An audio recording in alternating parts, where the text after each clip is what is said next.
नमस्कार मित्रों, मैं रूपा शर्मा। नक्षत्रों की सीरीज में 27 नक्षत्रों में आज 23 नंबर 23rd नक्षत्र लेके आई हूँ। घनिष्ठा नक्षत्र है। धनिष्ठा नक्षत्र में जैसे आपको पता ही है कि जो साउंड आ रहा है वो धन से रिलेटेड आ रहा है, क्योंकि इसमें मंगल का एट्रीब्यूट रहता है। और धनिष्ठा नक्षत्र जो है वो मकर और कुंभ दो राशियों में ही आते हैं। तो मकर और कुंभ आने के कारण इसमें और इसकी जो नक्षत्र स्वामी होते हैं वो मंगल होते हैं, और जो राशि स्वामी होते हैं वो शनि होते हैं।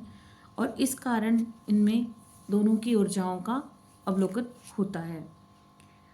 जैसे धनिष्ठा का आप अर्थ समझ रहे हैं या आपको साउंड जो आ रहा है वो धन से रिलेटेड आ रहा है। धनिष्ठा का अर्थ होता है धन की इच्छा, जो जिसमें वो अपनी पूरी निष्ठा के साथ प्राप्त करना चाहते हैं। तो धन कई प्रकार के होते हैं। अगर वो पहले में आ जाएं तो स्वयं के लिए पहले घर पे आ जाएं, दूसरे घर में आ जाएं तो फिर वो कहते हैं फैमिली के लिए हो सकते हैं, या फैमिली का धन हो सकता है।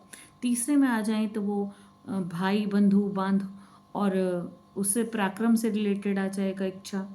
मतलब वो किस प्रकार का धन की इच्छा रख रहे हैं ये घनिष्ठा से पता लगेगा। घनिष्ठा नक्षत्र जिस भी क्षेत्र में जाते हैं, पहले क्या होता था, नक्षत्रों द्वारा ही पता लगता था कि क्या एट्रीब्यूट है व्यक्ति का, जातक का, जातिका का। लेकिन फिर राशियों का योगदान हो गया। तो अगर मैं बोलूं कि जो नक्षत्र हैं हमारे वो ब्रिज का काम करते हैं सदा ही, ताकि राशियों तक हमारी पहुंच होए, तो पहला जो प्रथम रहता वो नक्षत्र ही रहते हैं, महत्वपूर्ण थिंग्स। तो यहाँ पर जो घनिष्ठा नक्षत्र है वो कुंभ और मकर दोनों में ही आते हैं। तो यहाँ पर सबसे पहले उनका स्वभाव कैसा रहता है। उनका स्वभाव जो रहता है निष्ठावान रहता है, सभी गुणों से प्रयुक्त रहता है। इसमें व्यक्ति जो होता है मान सम्मान प्रतिष्ठावान होता है, समाज में उनका एक स्थान जो होता है वो प्रतिष्ठित रहता है। नरम दिल के रहते हैं, दानी होते हैं, आध्यात्मिक होते हैं, जिद्दी भी होते हैं, गुणों से भरपूर होते हैं और गुस्सैल भी होते हैं। अगर उनकी इच्छा समय पर पूरी ना हो तो वो गुस्सा भी कर जाते हैं। आध्यात्मिक ज्ञान उनको बहुत आता है, तीक्ष्ण बुद्धि होती है, सब कुछ सरलता से समझ सकते हैं। और ये ऊर्जावान होते हैं मंगल के कारण, क्योंकि इस नक्षत्र का स्वामी जो है वो मंगल है। कैरियर ज़्यादातर इनका ऐतिहासिक बनता है, इतिहास से रिलेटेड होता है। और या तो साइंटिस्ट होते हैं या तो खोजकर्ता होते हैं। किसी भी प्रकार का जो पुरानी चीज़ों से रिसर्च से संबंधित हुई है, चाहे वो भूमिगत हो चाहे पानी से संबंधित हो, इसमें रिसर्च कर सकते हैं। और भी और कई गहन रिसर्चर साइंटिस्ट बन सकते हैं ये। और पूर्वजों के धन से संबंधित भी है तो वो उससे भी रिलेट करते हैं। रिश्तेदारों से ज़्यादातर परेशान रहते हैं, और अगर ये करते भी हैं तो रिश्तेदारों के लिए ही करते हैं सब कुछ। और इसमें नक्षत्र स्वामी मंगल होने के कारण, और वैश्य जलचर है, और राशि स्वामी शनि है, नर जो है इनका, और सिंह राशि है, मकर है, कुंभ है, गण है, राक्षस देवता है। और इसके अलावा योनि जो इनकी हाथी है, गज जिसको कहते हैं, फर्क नहीं पड़ता कोई कुछ क्या कह रहा है, बहुत जल्दी नहीं आते, इमोशनल हो सकते हैं इंटरनल। और इसके अलावा जो वर्ण होता है शूद्र होता है शनि के कारण, सेवा भाव रहता है इनका। और इसके अलावा जो है नाड़ी जो होती है मध्य होती है, और प्रतीक जो होता है ड्रम या बांसुरी होता है। और वृक्ष जो होता है शमी का वृक्ष होता है। रंग जो होता है हल्का ग्रे कलर होता है, जो शनि का रंग होता है उससे उसके अंतर्गत अक्षर जो होता है वो गु होता है, गु या ज, ग मतलब और ज। नकारात्मकता पक्ष क्या है इनके अंदर की, बहुत अभिमानी हो जाते हैं और पक्षतर होते हैं, अपने अपने लोगों के अड़ियल जिद्दी हो सकते हैं। परेशानी का कारण भी यही होता है इनका।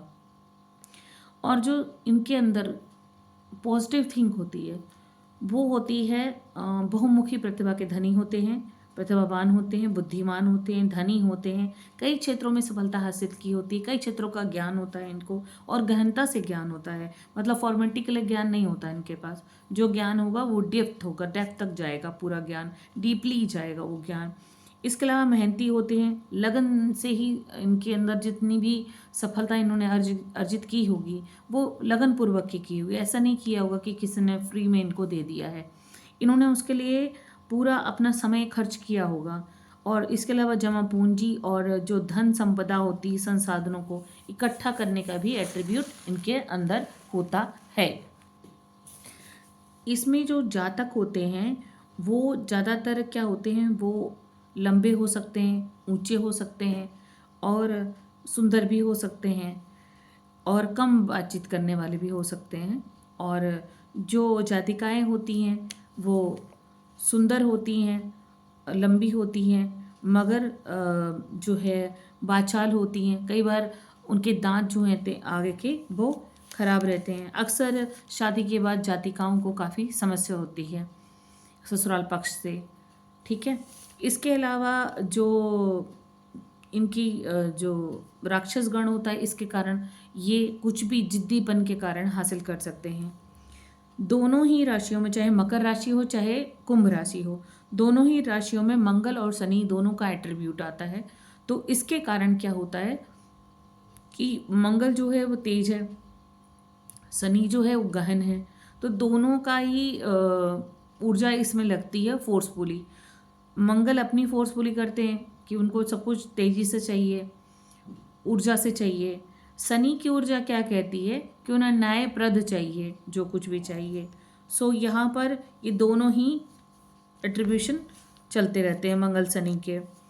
इसके अलावा ज़्यादा अगर मंगल और शनि की स्थान ठीक हों या कुंडली में इनका योगदान सही हो, सकारात्मक हो, तो ये तो बहुत अच्छा जीवन कर देते हैं। लेकिन अगर नकारात्मक स्थिति अगर इनकी आ जाए तो वहाँ पर काफ़ी कष्टकारी जीवन इनका व्यतीत होता है। इसके अलावा कैरियर में ये बहुत हर तरह के कैरियर कर सकते हैं। ये क्लॉथ बिजनेस में जा सकते हैं, फार्मेसी में जा सकते हैं, साइंटिस्ट बन सकते हैं, डॉक्टर बन सकते हैं। और ज़्यादातर पब्लिक सर्वेंट या पब्लिक रिलेशनशिप क्वालिटी होती है इनके अंदर। और ये रिच क्लास के लिए भी हो सकते हैं और हायर पोजीशन पे भी हो सकते हैं मंगल के एट्रीब्यूट में। और ये इसके अलावा अच्छे हेयर ड्रेसर होते हैं, ज्वेलरी मेकर होते हैं, ज्वेलरी से रिलेटेड सेल कर सकते हैं, मेडिकल हो सकती है। और इसके अलावा बहुत से मेडिकेयर, इससे रिलेटेड सेवा से संबंधित कार्य भी ये कर सकते हैं। मंगल धनिष्ठा में एक रोल करता है धन की इच्छा। मैंने जैसे बताया था कि किसी भी भाग में रहे उस प्रकार की इच्छा का ये संचालन करते हैं। मान लीजिए ये 7th हाउस में हो गए तो वहाँ पर इनको रिलेशनशिप रहेगा और बिजनेस पार्टनर संबंधित रह सकता है, उस इच्छा को तीव्रता रहेगी वहाँ पर। और इसके अलावा ये ऐश्वर्यपूर्ण होते हैं, साहसी होते हैं, स्त्रियों से प्यार करने वाले होते हैं, समाज में जो मान सम्मान मिला होता है इन्हें। प्रॉपर्टी में ये मंगल के वजह से बहुत अच्छा कार्य कर सकते हैं, प्रॉपर्टी से रिलेटेड काम कर सकते हैं। इसके अलावा ये अच्छे कार्य जेवर जेवरात ऐसे ऐसे कपड़े पहन सकते हैं या शो कर सकते हैं अपना। इसके अलावा रात्रि में पैदा होते हैं, धर्म कर्म का कार्य करते हैं, मान सम्मान समाज में इनका बहुत ज़्यादा होता है। देखने में ये जो लोगों को लगता है कि ये दिखने में काफ़ी भाईचारा युक्त इनका व्यवहार रहता है। भाई बहनों के प्रति, बांधवों के प्रति बड़ा प्रेम रहता है, उदार रहते हैं। कई बार ये वासना से ग्रसित भी हो जाते हैं और पराई स्त्रियों पर अपना धन खर्च करते हैं। लेकिन ये बुद्धू होते हैं क्योंकि इनको लूट लिया जाता है, सरलता से ये लूटे जाते हैं। और कामुकता के कारण ही इनका मान सम्मान जो है घटता रहता है या लोभी स्त्रियां इनका लाभ उठा सकती हैं आसानी से। उम्र जो 15, 19, 23 रहती है या अशुभ रहती है इनके लिए, इनको काफ़ी वहाँ संघर्ष का आवश्यकता होती है। शुक्र गुरु बुध अगर इनके क्रूर बैठ जाएं या इनकी दृष्टियाँ सही नहीं पड़ें तो भी इनको काफ़ी परेशानी होती है जीवन में। इसका बहुत विशेष कारण है क्योंकि जो घनिष्ठा नक्षत्र है इसमें जो वसु हैं, मैंने पहले पुनर्वसु की भी स्टोरी सुनाई थी, उसी का एट्रीब्यूट इसमें पूर्णता आता है। कि इसमें क्या होता है कि वशिष्ठ जो ऋषि थे उनकी गाय थी कामधेनु। उनको 8 भाई थे जिसमें से 7 को तो माफ़ कर दिया था उन्होंने। तो उन्होंने ऐसे टहल रहे थे, वो सैर कर रहे थे, तो उन्होंने वशिष्ठ ऋषि की गाय को देखा। गाय जो थी कामधेनु थी, हर इच्छा की पूर्ति करती थी। तो उन्होंने देखा जितने भी गेस्ट आते हैं उनकी जो भी इच्छा होती कामधेनु माता उसको पूरा कर देती हैं। तो उनकी स्त्री के मन में लालच आया। इसमें से जो 8 वसु थे उनमें से एक वसु थे, उनका नाम था प्रभास। प्रभास की जो स्त्री थी, उन्होंने कहा कि ये कामधेनु गाय अगर हमारे घर आ जाए तो हमारी कितनी ही मनोकामना पूर्ण हो सकती है इसके द्वारा, ये तो बड़ी शुभकारी गाय है, तो मैं चाहती हूँ कि आप ये गाय जो है वो लेके आ जाएं। तो वसु जाते हैं ऋषि के पास, लेकिन वशिष्ठ महाराज मना कर देते हैं, कहते नहीं दे सकता, मैं क्षमा याचित हूँ। और इसके अलावा फिर वो वापस आ जाते हैं। तो घर में आने के बाद फिर ये भाइयों से बात करते हैं कि मैंने उनके पास इच्छा रखी कि मुझे अपनी गाय दे दीजिए, तो उन्होंने गाय नहीं दी, मुझे मना कर दिया। तो फिर सातों भाइयों के साथ मिलकर के इन्होंने जो कामधेनु गाय है उसको अपहरण कर लिया। अपहरण करने के बाद महर्षि वशिष्ठ को अंतर्ध्यान होते ही पता चल गया कि किसने गाय चोरी की है, तो इन्होंने इनको श्राप दे दिया। श्राप देने के बाद यही हुआ कि इन देवताओं वाले गुण जो नहीं रहेंगे, ये मृत्यु लोक को प्राप्त होंगे, मतलब पृथ्वी में आएंगे और यहाँ पर आकर के वो अपना जीवन यातन 7 जन्मों तक, 8 जन्मों तक भोगेंगे। तो जैसे ही इन्हें लगा कि याचना कर लगा कि इन्होंने मतलब ये श्राप मिल गया है हमें, अब तो बहुत बुरा होने वाला है हमारे साथ, तो ये क्षमा मांगने लगे। तो इन्होंने 7 भाइयों को कहा कि तुम तो एक एक बार में ही मुक्त हो जाओगे पृथ्वीलोक से, लेकिन मैं प्रभास को क्षमा नहीं करूँगा। और चूंकि इसने स्त्री से मतलब इच्छा को पूर्ण करने के लिए किया था, स्त्री से इन्होंने मतलब कहना मान करके मेरे पर इतना बड़ा प्रहार करने का प्रयास किया कि मेरी माता समान गाय को चुराया, तो मैं इसे तो माफ़ नहीं करूँगा, इसे तो पूरे 8 जन्मों तक भोगना ही पड़ेगा। तो उन्होंने इनको श्राप दिया। तो वो भी कथा यहाँ पर निर्धारित है कि सामने वाले की इच्छा को दिमाग में रखकर जब ये कभी कोई गलत काम करते हैं तो इसका भी ये प्रभाव इन्हें बहुत भोगना पड़ता है। तो इसलिए और एक और श्राप दिया उन्होंने कि स्त्री प्रियांत रहेगा, मतलब स्त्रियों से दूर होगे, स्त्रियों का सुख नहीं मिलेगा आपको। तो इस नक्षत्र वालों को कई बार स्त्रियों का सुख नहीं मिलता, कुंवारे रहते हैं या जब विवाह होता है तो सुख नहीं मिलता, तलाक हो जाता है या अलग हो जाते हैं, संबंध विच्छेद हो जाता है, या फिर संबंध विच्छेद ना हो तो दूर दूर रहकर रिलेशन निभाना होता है, ये भी एक रहता है। तो इसमें श्राप मिला होता है, तो पूर्वजों से रिलेटेड थिंग जो होती है उसमें इनको काफ़ी नुकसान हो सकता है। इसी तरह हम भीष्म पितामह का देखते हैं कि उनका जब जन्म हुआ था तो उनसे पहले माँ गंगा जी के पास सारे वसु गए हुए थे। तो माँ गंगा को कहा गया कि आप हमें मुक्त कराइए, ऋषि ने जो हमें श्राप दिया है, वशिष्ठ ऋषि ने। तो माँ गंगा बोलती हैं ठीक है मैं आपको मुक्त कराती हूँ। तो जब शांतनु महाराज से इनका विवाह होता है गंगा माता का, तो वो कहते हैं महाराज से, वो कहते हैं कि आप कभी नहीं पूछेंगे कि मैं क्या कर रही हूँ, और अगर आप जिस दिन पूछेंगे मैं क्या कर रही हूँ उस दिन के बाद फिर मैं आपके पास नहीं रहूँगी। तो इसी तरह उन्होंने 7 बच्चों को जो है पैदा होते ही गंगा में प्रवाहित कर दिया, माने उन्हें मुक्ति दे दी पृथ्वीलोक से। लेकिन जब 8वां देवव्रत जो बाद में गंगाधर बने या फिर भीष्म पितामह बने, उनको जब बहाने लगी माता गंगा, तो शांतनु महाराज ने पूछ लिया कि ये क्या कर रही हो गंगा, इसे मत डुबो, ये हमारी संतान है। तो बस गंगा माता ने वहाँ पर उनको ये देवव्रत मतलब भीष्म पितामह जी को गोद में दिया और कहा कि तुमने आज मुझसे पूछ लिया कि मैं क्या कर रही हूँ, कुछ चीज़ें मैं तुम्हें नहीं बता सकती कभी भी, तो उनमें से ये भी एक चीज़ है, तो अब मैं तुम्हें छोड़ कर के जा रही हूँ। तो तब से देवव्रत और भीष्म पितामह जी का जीवन जो है काफ़ी कठिनाइयों से भरा। पहला तो स्त्री का सुख मतलब माता का सुख नहीं मिला, दूसरा सुख स्त्री का अन्य मतलब जो इनकी विवाह नहीं हो पाया क्योंकि इन्होंने भीष्म प्रतिज्ञा ले ली थी, और ऐसे ही आगे चल करके एक स्त्री के कारण ही इनका मृत्यु का कारण बना था।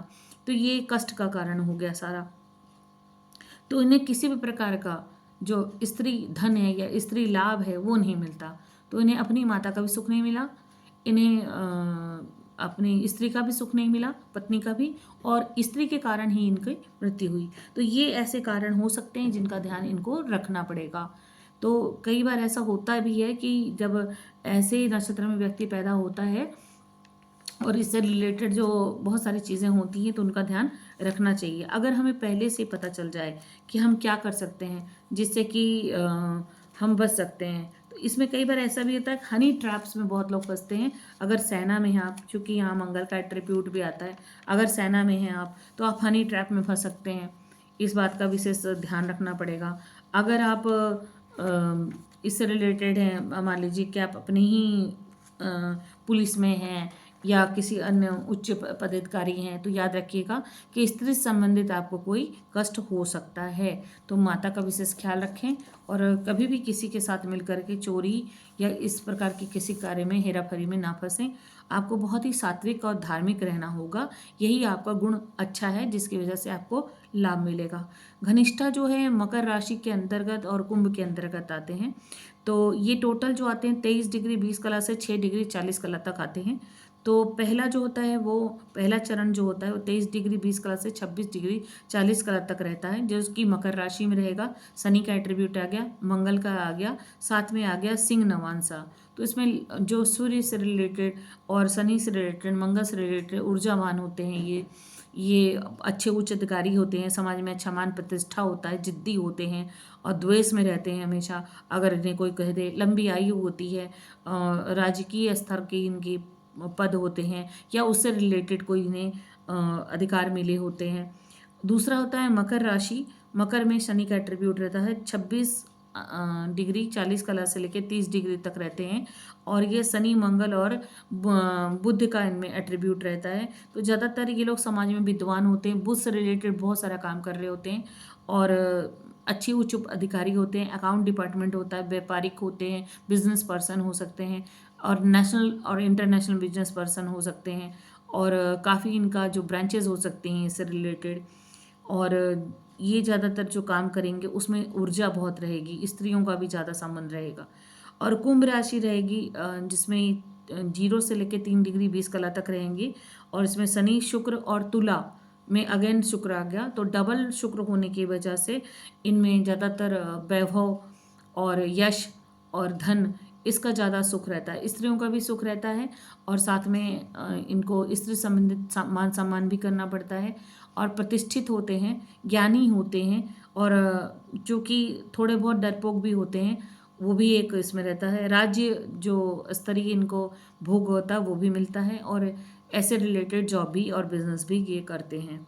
इसके अलावा कुंभ का एट्रीब्यूट आ गया सेकंड में, फोर्थ में, जिसमें कि शुक्र मंगल और वृश्चिक, मतलब मंगल अगेन आ गया, डबल मंगल, नवांशा रहती है। तो ज़्यादातर ये फुर्तीले होते हैं, दुबले पतले होते हैं, राजयोग रहता है, मान सम्मान रहता है, महान व्यक्तित्व होता है और शुक्र और मंगल जो होते हैं वो अगर जुड़ जाएं तो बहुत ही अच्छा एट्रीब्यूट लेके आते हैं, पर दृष्टियों का भी विशेष ध्यान रखना पड़ता है।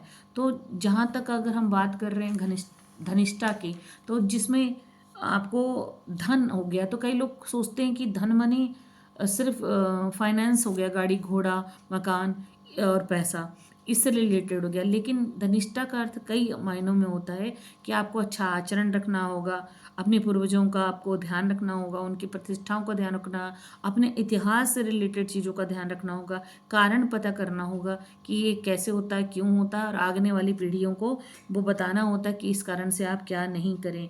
तो घनिष्ठा में बहुत सारी चीज़ें होती हैं। होप कि मैंने आपको सरलता से चीज़ों को समझाने का प्रयास किया है, आपको समझ में आया हो या पसंद आया हो। अगर पसंद आया है तो लाइक कीजिए, सब्सक्राइब कीजिए और बेल आइकन को ज़रूर दबाइएगा ताकि जब भी अगला वीडियो मेरा आए तो आप तक मिले, आप सूचना उसके ले सकें। और मैं ये बात कहूँगी कि एक बार में कुछ भी समझ में नहीं आता, नो डाउट, तो कोई बात नहीं, आप बार बार इस वीडियो को देखिएगा। फिर भी अगर कुछ समझ में नहीं आता तो मुझे कमेंट सेक्शन में ज़रूर लिखिएगा और अगर आपको कोई चीज़ समझ में आती है तो ठीक है, नहीं आती तो मुझे ज़रूर क्वेश्चन मार्क कीजिएगा कि ये क्या है, ये क्या है, मैं ज़रूर बताऊँगी। और आज के लिए इतना ही। होप कि चीज़ें ठीक ठाक रही होंगी, आप तक समझ में आ रही होंगी। तो आज के लिए राम राम, नमस्ते।